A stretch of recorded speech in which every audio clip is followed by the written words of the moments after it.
Welcome, everyone. Appreciate being here for the Municipal Planning Commission for the February 19th meeting. It is 5:03 p.m., I believe, thereabouts, and I will call the meeting to order.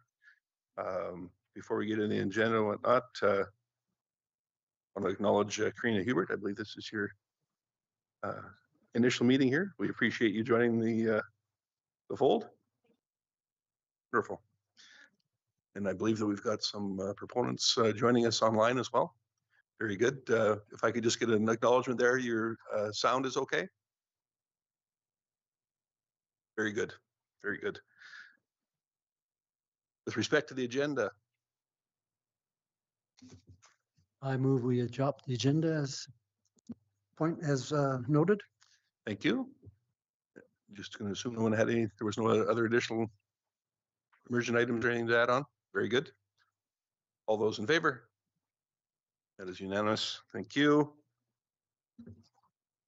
From January 15th, our meeting then. Anyone have any input with respect to the minutes? Member Gullickson? Thank you, Chair Creasy. I will make a motion to approve the minutes as presented. Thank you. Just one last call. No one had anything then? Very good. All those in favor? So approved. And down to the brass tacks of tonight's meeting. I'm going to hand it off to Senior Development Officer Dooley for our permit application before us for multi-attached housing triplex unit and side variance. Thank you, Mayor Creasy and members of the Municipal Planning Commission. So this is for a side yard setback variance at 4730 48th Avenue, which is a parcel that's zoned R5 district within the city of Lacombe. It is for a proposed multi-attached housing being a triplex, and the side yard setback variance is 0.5 meters or a 24% side yard setback variance. Administration supports the application. Neighboring property consultations are required under section 4.6 of the land use bylaw, and it was sent to 24 property owners within 60 meters of the subject site. At the time of the writing of the report, 2 responses were received in opposition and 1 response was received in support. On this slide, there is a photo of the subject parcel, which is the vacant lot. There was a demolition that was previously applied for and approved by the development officer.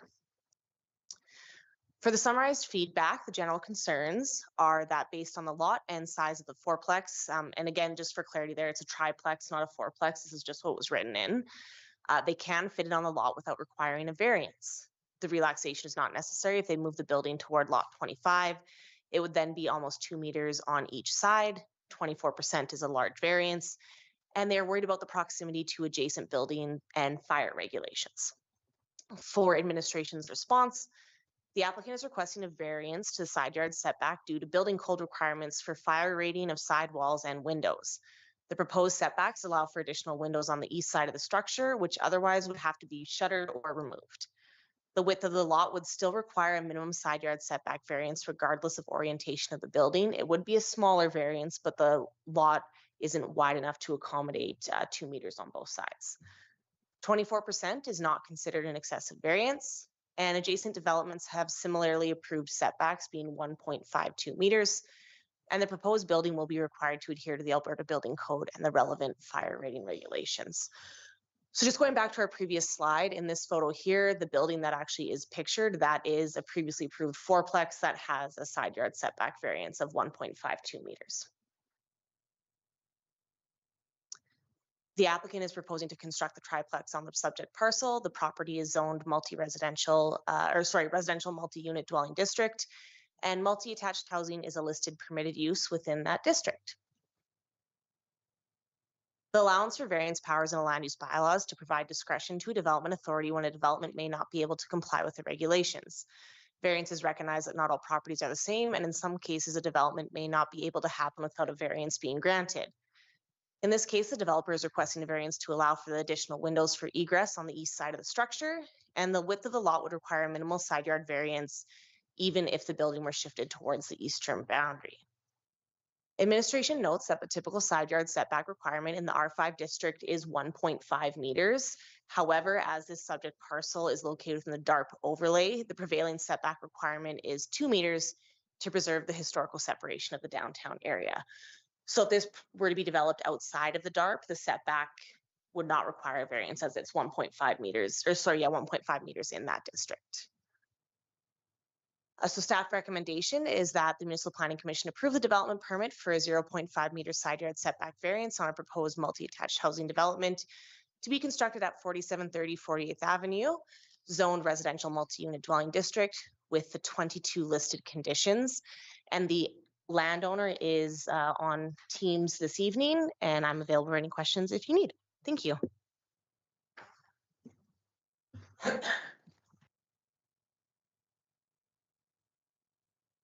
Thank you. Appreciate that summary. Member Gullickson. Thank you, Chair Creasy, through to Acting Manager Dooley. Don't like to say acting anyway. Just some questions on the requirements here. It's for extra windows, is that correct? And it shows that there's one additional window on that side, and that makes the difference as far as the building code, is that correct? So through the chair to Member Gullickson, so there is the additional window on that side. One of the concerns that came into effect when the applicant and their developer was speaking with administration, it's not only the number of windows, it's what is required by the building code to treat those windows. So with certain separation distances, you have to have them glazed or fireproofed. And in this case, with the distance separation and the City of Lacomb's response time from the fire department, they'd actually have to be emergency shuttered, which is very expensive. Or you have to sprinkler the house, which again would be cost prohibitive. So this was a solution to shift the building slightly to prevent having to do some of those treatments on those windows. Can I continue? I think so. Again, to Acting Manager Dooley. So on the west side, they don't have to do that, even because they have windows on that side already, and they'll be within the 1.5 meters. Through the chair to Member Gullickson, and the applicant can chime in after my response if there's any further clarity they want to provide. But on that side, there are less windows, but there would still have to be a fire rated treatment. The issue being there's less units on that side. So for the egress and the different types of floor plans on the east side, that's a preference is to have more windows on that side. On the west side, they will have to do those treatments. It's just less expensive as there's less windows there. Okay, that was my thought, is that they still would have to meet fire regulation for the windows on that side, even though there's less. Okay, thank you very much for that. So to be clear, because this falls within the DARP area, the side yard is thereby increased to the 2 meters from, I'll say, our more, I don't know, standards really the way of 1.5 meters, and the least distance here then is 1.52, still over that. Yes, to the chair. So if this were just in the prevailing district of the R5 zoning, there would be no variances required as it does meet that minimum setback of 1.5. Since it's in the overlay district, the 24% variance is required due to that additional 0.5 meters being applied in the downtown area.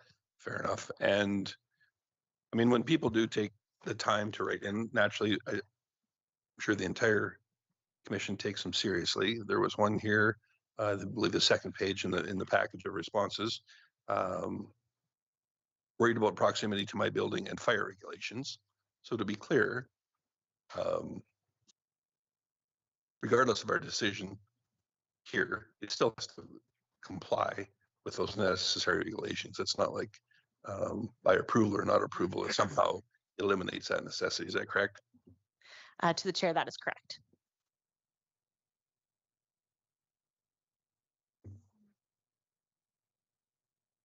Yeah, just hit your button. We can give you a little latitude there. Just hit your button. Now that I know that you're on, you were in first, so please proceed. This is in regards to the building development and for future tenants. Given that it is closer to lot 23, I was kind of thinking of, remember like when you build houses, there's always like those, always like things that are sticking outside, like for like your dryer, there's like for the furnace.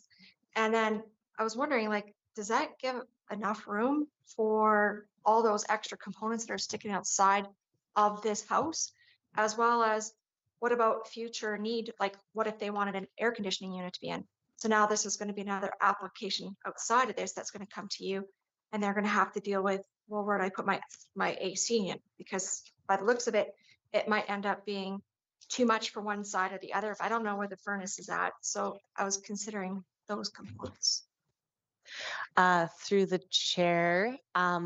So very good question. Those types of projections are not where we measure our side yard or rear yard or front yard setbacks from. We measure from the farthest exterior wall. So if they wanted to do an air conditioning unit, that would not be an application that we see from the development side of things. But for an air conditioning unit, you would need a subtrade permit of some kind to install that. So it wouldn't be something we take into consideration this evening, but it would be something that future tenants may have to work with the building inspector on. I guess it wouldn't be the building inspector, but the electrical inspector, whoever it is that's looking at the installation of those projections.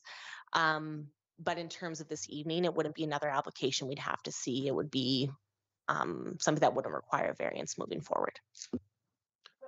But with the variance, because it's a little bit more to lot 23, would those external items that are coming out, would that interfere with anything with the variance? Like, I know it says for the end of the corner, would that interfere with anything with the development? Just that makes, because I know it looks like it's closer to the one side, so I was just wondering if it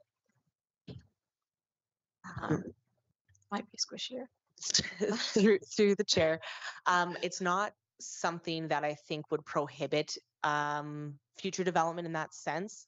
I'm trying to think of the square footage of my air conditioning unit, and I think it would still fall in the property lines of this subject parcel. Again, maybe this might be something the applicant might be better suited to answer if they plan on having these units air conditioned now or in the future. But at this time, it's not something that if it's a little squishy, that's something they will have to sort out on their own, unfortunately. That's the technical term, is the squishy. Very good. Very good. So I guess just to point out that in fact there is a walkway indicated between the property and on the lot 23 side. Although it's not a given, I think it would be a reasonable expectation that those types of add-ons, whether it's AC, flues, those types of things, are likely to be located on the opposite side of the development. However, that is beyond our scope this evening. I think that would be a reasonable expectation. Was there any other questions? Perhaps I would just invite our proponents to speak to that item if they so choose.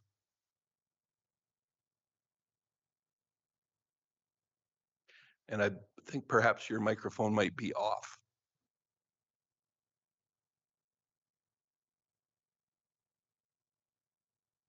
Oh, can you hear us now? That's the one. Ah, Very good. Perfect. Thank you for hearing us. It's Bernard and Elizabeth. Sorry, you might look a little rough. It's the middle of the night for us as we're in Germany right now. Okay. So this development, as mentioned before, has been built by us 2 years ago in 51st Street, also in Darb.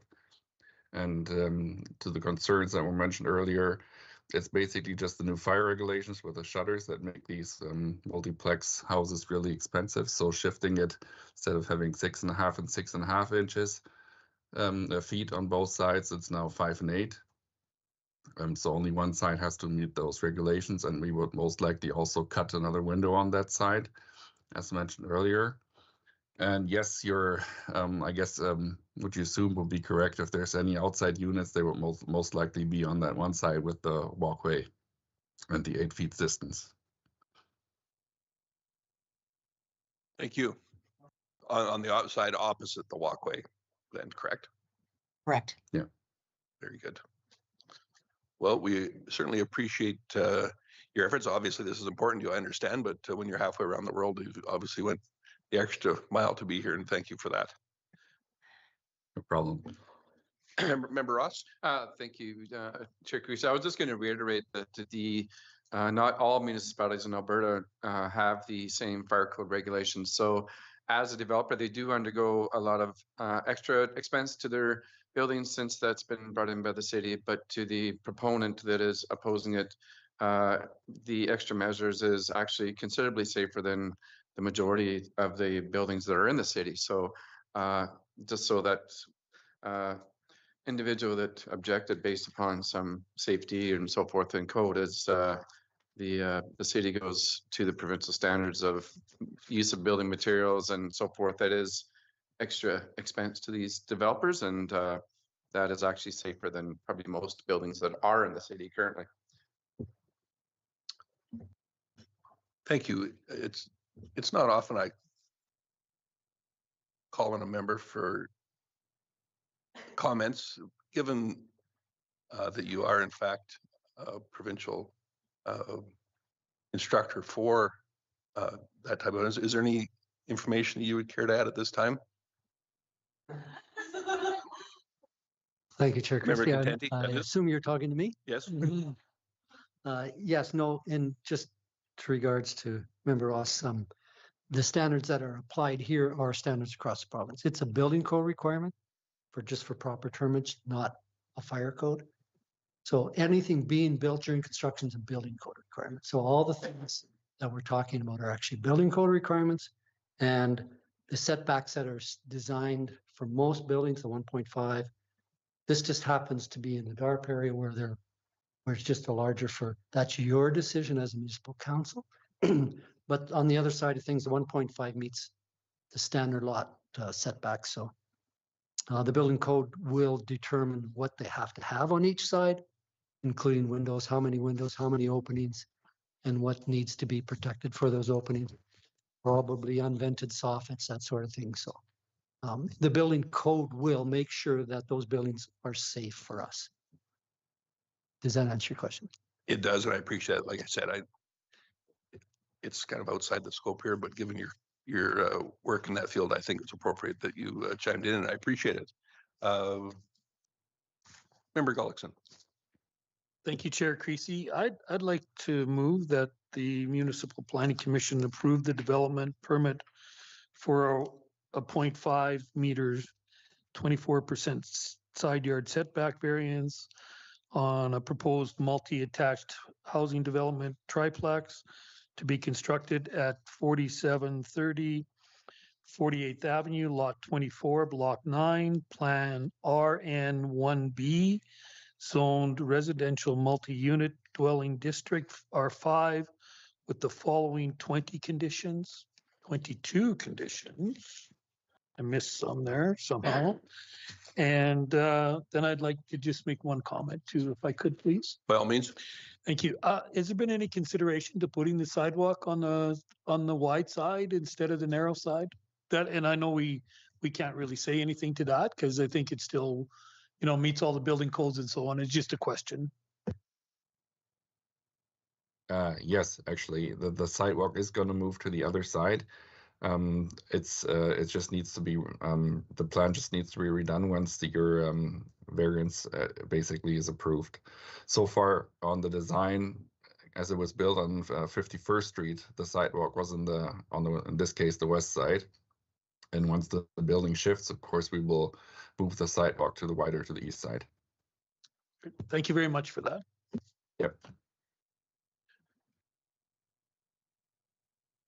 So as Member Gullickson outlined in his motion, there are a number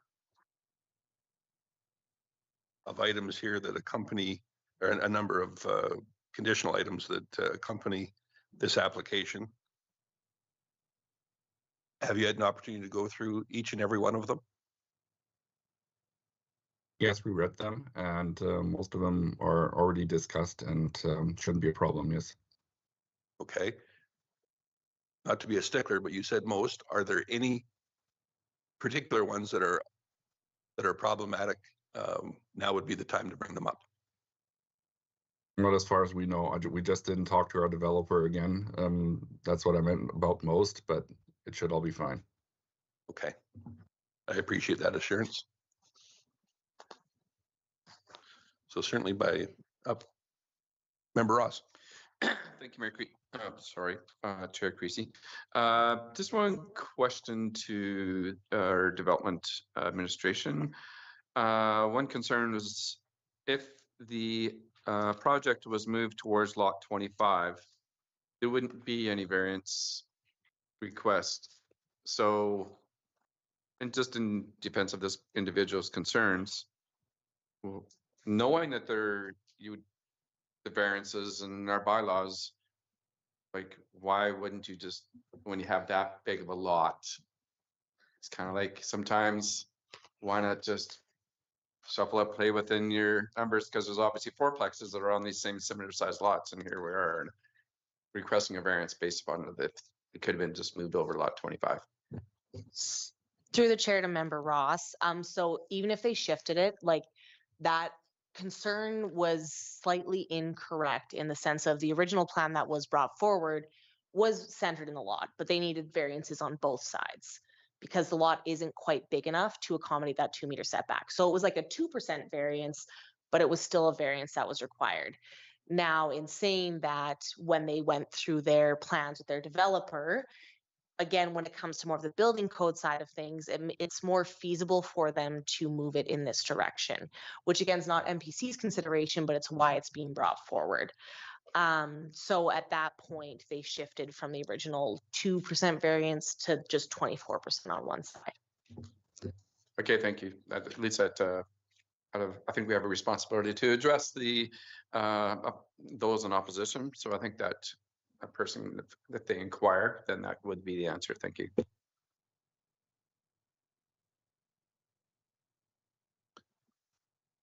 Anyone else? Very good. I think we fully discussed things then. We do have a motion on the floor. Does anybody need it repeated? Just for approval as outlined, I think, with 22 for 24, 22 conditions, rather. So seeing no other input, I will call the question. All those in favor? And that was unanimous, I believe. So naturally, the way you spoke earlier from the proponents, you've been through this process before, so I'm sure that administration will be in contact with you. I don't necessarily know that it will be in Germany, but they will be in contact with you. And once again, thank you for attending. Thank you so much for your time. Thanks for having us.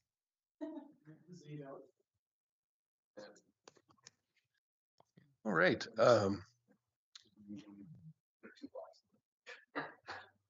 Did we have any discretionary development permits issued that we need to go over at this time? Development Officer Kirk, did you have those? Thank you, Chair Creasy. Right, so this is just the correction from the last meeting where we had 58 Mackenzie Crescent listed for 2 of our permits. So this is the correct address for the garden suite with a 16% size variance. It was at 5630 50th Avenue. And that one variance is over 15% and discretionary uses can be approved if there's no opposition. We didn't receive any, so that permit was issued. Well, it's finally nice to know that you make a small error once in a while too, and you are in fact human. Thank you for bringing that up. Thank you. It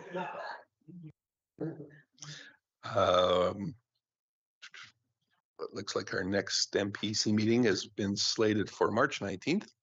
Do we have any applications pending? We will likely have some applications for this meeting. Yeah. Very good.